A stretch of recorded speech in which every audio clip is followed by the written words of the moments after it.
Hold up, did Beyonce and Jay-Z really know what happened to Prince? And what are these reports that it is somehow connected to Prince turning down Roc Nation? Y'all better get a chair for this one because this is going to be the craziest story you've heard in a minute. It turns out that Beyonce and Prince weren't actually as cool with each other as we've been told. They had major tension behind the scenes, and Jay-Z had a lot to do with it. In fact, word on the street is that Prince was actually scared of Beyonce at one point, and that Jay-Z may have had a hand in his death. Remember all those allegations Nicki Minaj made a while back about Jay-Z stealing her money and then trying to silence her with an NDA? Well, apparently, this is exactly what Beyonce and Jay-Z did to Prince as well. The difference is they didn't even bother shutting him up with an NDA. They allegedly just went straight forward to take his life to cover it all up. You see, prior to Prince's sudden death, he was in the middle of a legal battle with Jay-Z over his masters. Prior to this, he had also fought off Warner Brothers over the exact same issue. It's like at every point of his career, someone was trying to play in his face and steal his money. On April 16, 2016, Prince put up his last social media post, which people believe to this day was a cry for help. The post was an up-close photo of him with a simple caption that said, "Just when you thought you were safe." And guess what? Just 6 days after this cryptic post, he was dead. At the time of his death, it was reported that he died from a fentanyl OD.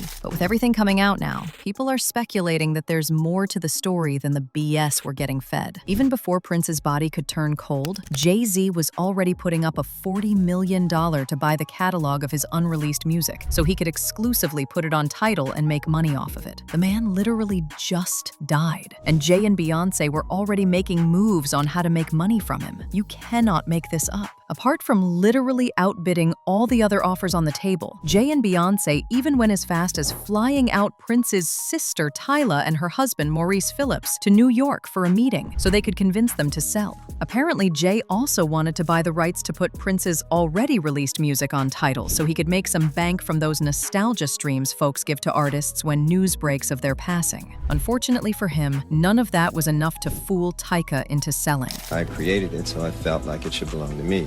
That said, the companies felt otherwise. They sold UMG instead, and went ahead to send a letter to Jay-Z going off on him for trying to monetize Prince's death. They also dragged him to court because apparently he had put Prince's older music on Tidal for streaming even before asking his estate if he had the permission to do so. Can y'all believe that? Roc Nation to exploit any of the intellectual property assets of the estate. Now, as I said earlier, Prince was in a legal battle with Warner Brothers over his master recordings prior to his death, which he won in 2014. However, that win came at the cost of him being very distrustful of everyone around him. He didn't just have a problem with them trying to steal his masters and make money off him. He was actually afraid that they might make some moves to take his life. Because of this, he reportedly increased his personal security. He wasn't taking any chances at all. That also really concerned me because it made me think that, wow, so you mean you do all these things to take care of yourself and you die so young?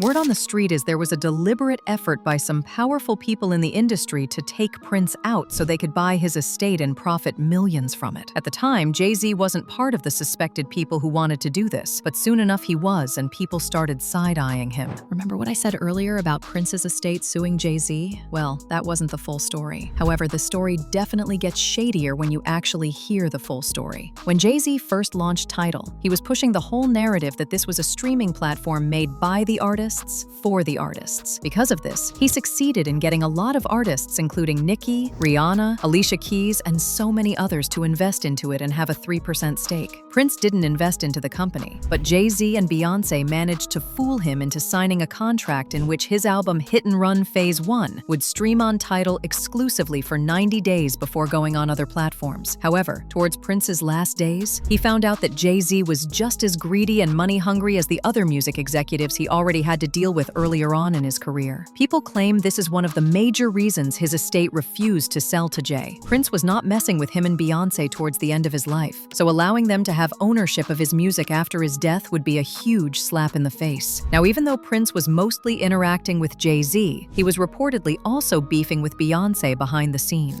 He only got into that deal with Jay-Z because he was cool with Beyonce, and allegedly Beyonce took advantage of that relationship to convince him that the Tidal deal was a good idea. Beyonce has called Prince one of the inspirations many times, and if y'all remember, they performed together at the 2004 Grammys. Even though that performance kind of kicked off their relationship, it was rumored that Beyonce didn't actually want to perform with Prince. Apparently, she was forced into it and just went along with it. Prince, on the other hand, actually wanted to perform with her. In fact, when they got on stage to perform, Beyonce almost outshined Prince, and people dragged her for it because they felt she was trying to one-up him. And guess what her response was? She blamed it on her demonic alter ego, Sasha Fierce. With me and Prince, I was terrified of working with him. Walking into rehearsals, I was just so overwhelmed and nervous and starstruck, but I was so scared and in my shell in rehearsals. But on the stage, I didn't even give him the mic, and I just thought, and I said, what is that? The mic is supposed to be in the middle, not in front of my mouth. But that was Sasha. She took over. I did his ooh-ah, and I was like, no, I didn't just do that. That's his thing. But I was able to watch it like it wasn't me. Anyway, going back to Prince and Jay-Z, Prince started pulling back once he realized Jay-Z wasn't any better than the music executives he had to fight with at Warner Brothers. If anything, he was worse. And the fact that Prince was found dead in the elevator just 6 days after making that cryptic post on Instagram just makes the whole thing even more suspicious to a lot of people. Folks are speculating that he was deleted and that the fentanyl OD is just a cover-up.